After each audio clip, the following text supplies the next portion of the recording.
বলিউডের Greek god খ্যাত superstar Hrithik Roshan বর্তমানে ২৫ বছরের অভিনয় জীবনের উদযাপন করছেন তিনি। এবার ক্রিশ 4-এর মাধ্যমে পরিচালনায় হাতেখড়ি হতে চলেছে এই অভিনেতার। ছবিতে অভিনয়ের পাশাপাশি পরিচালনার গুরুদায়িত্ব সামলাবেন তিনি। এছাড়াও অভিনেতার হাতে রয়েছে একগুচ্ছ ছবি।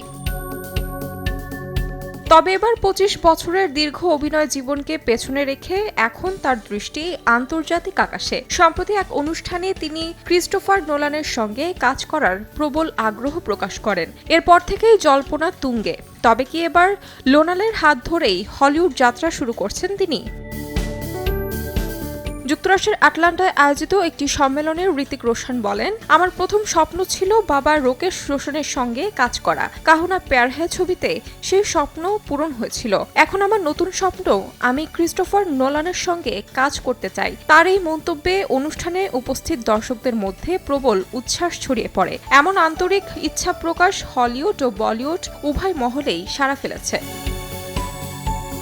এদিকে ২০২০ সালে অভিনেতা আমেরিকার গ্রেস নামের এক আন্তর্জাতিক ট্যালেন্ট এজেন্সির সঙ্গে চুক্তিবদ্ধ হয়েছিলেন। তখন শোনা গিয়েছিল তিনি একটি থ্রিলারধর্মী আন্তর্জাতিক প্রজেক্টে অভিনয় করবেন, যদিও পরে সেই বিষয়ে আর কোনো নতুন তথ্য প্রকাশ পায়নি। তাহমিনা তন্নি, সময় সংবাদ।